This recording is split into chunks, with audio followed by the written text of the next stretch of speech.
लगभग 20 सालों से ही है, मतलब 15-20 सालों से तकलीफ है। सांस लेने में बहुत ज़्यादा तकलीफ होती थी। जब से यहाँ ट्रीटमेंट हो रहा है, मैंने ना कोई दवा खाई है ना कोई इनहेलर लिया है। सर मैं ऑल ओवर बताऊं तो अभी मेरे को कम से कम 90% आराम है। नमस्कार दोस्तों, आज हमारे साथ है दीपेश, जिनको पिछले लगभग 15 से 20 सालों से तकलीफ थी नज़ला वाली, जिनमें मेजर इनको सिम्टम आते थे छींके आना, धूल मिट्टी से मौसम बदलने पर तकलीफ होना, सांस फूलने की भी इनको तकलीफ थी, सांस लेने में तकलीफ होती थी, गले में खराश, छाती में भारीपन, या ये कह सकते हैं कि छाती में कुछ अटका हुआ इनको महसूस होता था, चेस्ट कंजेशन इनको फील होता था।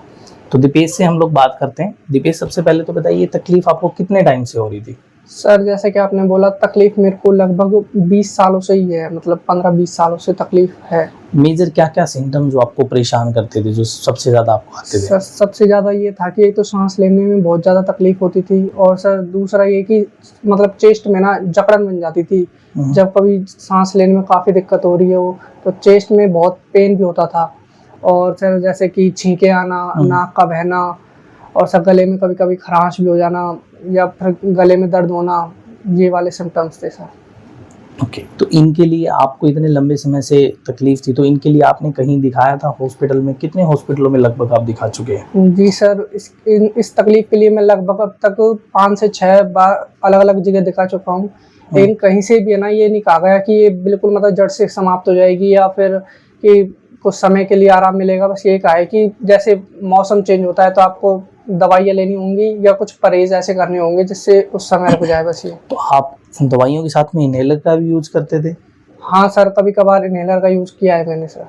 तो अभी आपको पिछले जितने दिनों से यहाँ ट्रीटमेंट हो रहा है, तो कोई मेडिसिन ली हो, कोई इनहेलर आपने लिया हो? नहीं सर, जब से यहाँ ट्रीटमेंट हो रहा है, मैंने ना कोई दवा खाई है ना कोई इनहेलर लिया है सर। अभी कितना रिलीफ आपको लग रहा है पहले से? सर मैं ऑल ओवर बताऊं तो अभी मेरे को कम से कम 90% आराम है। तो अब जनरली होता है कि जब आप मेडिसिन लेते रहते हैं ना, तो पता नहीं लगता। तो अभी आपको इतने दिनों में कोई मेडिसिन लेने की जरूरत पड़ी हो? नहीं पड़ी सर, नहीं तो अगर ऐसा होता, ये ट्रीटमेंट नहीं होता ना, मेरे को पहले जैसे ये था कि हफ्ते में 2 से 3 बार मेडिसिन लेनी पड़ती है, मतलब। जी। और आपकी तरह बहुत सारे लोग परेशान रहते हैं। जी सर। और जनरली जो ट्रीटमेंट हम लोग देते हैं उसके बारे में बहुत कम लोगों को पता होता है। Yes sir. क्योंकि एक्यूपंक्चर के बारे में, एक्यूप्रेशर के बारे में, मैग्नेट थेरेपी के बारे में अभी बहुत कम लोगों को पता है। उनको लगता है कि कैसे ठीक हो सकता है विदाउट मेडिसिन के, जब मेडिसिन काम नहीं कर रही है या मेडिसिन इतने लंबे समय से ले रहे हैं। तो आपकी तरह और भाई, उनको आप क्या कहना चाहोगे? परेशान तो बहुत सारे लोग हैं। जी सर, मैं सर यही कहना चाहूँगा कि ये मतलब अपन दवाई गोली तो बहुत ले लेते हैं, लेकिन उनसे रिलीफ थोड़े टाइम के लिए मिलता है। अब ये जो एक्यूपंक्चर है या मैग्नेट थेरेपी है, और आप एक वेट कपिंग कराते हो, इससे ना मतलब रिलीफ भी मिलता है, और काफ़ी जैसे शरीर में ना हल्कापन सा लगता है। जैसे मेरे को वेट कपिंग के बाद चेस्ट में बहुत हल्कापन लगता है, उसके बाद रिलीफ बहुत मिलता है इससे। और ये क्या है, जड़ से ख़त्म करने वाला ट्रीटमेंट है। तो मैं उनसे यही कहना चाहूँगा कि आप अगर आपको ये बीमारी जड़ से ख़त्म करनी है ना, तो आप एक बार SMT क्लिनिक पर विजिट करें। देखो, इनका जो एलर्जी लेवल था वो था 1517। इतनी एलर्जी होने के बाद भी और इतने लंबे समय से तकलीफ होने के बाद भी इनको अच्छा रिजल्ट मिला है। ऐसी कोई तकलीफ अगर आपको है, छींके आती हो, नाक बहती हो, यानी नज़ला, साइनस, दमा से रिलेटेड कोई प्रॉब्लम हो, तो नीचे नंबर दिया गया है। हिसार और गुड़गांव 2 जगह पर हमारी ब्रांच है, यहाँ आप कॉन्टैक्ट कर सकते हैं।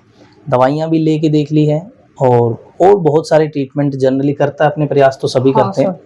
तो ऐसा कोई ट्रीटमेंट आपने करके देखा, रिजल्ट नहीं मिला, तो एक बार आप जरूर एक्यूपंक्चर ट्राई करें। यहाँ नहीं आना चाहते, यहाँ नहीं आ सकते, तो अपने आसपास में जहाँ भी आपको एक्यूपंक्चर सेंटर मिलता है वहाँ एक बार आप जरूर विजिट कीजिए, उनसे कंसल्ट कीजिए। वो आपको गाइड करेंगे कि कैसे आप एक्यूपंक्चर की हेल्प से भी अपना ट्रीटमेंट है वो ले सकते हैं। वीडियो अच्छी लगी है तो इसको शेयर कीजिए। बहुत सारे लोग परेशान एलर्जी जैसी प्रॉब्लम से। Thank you.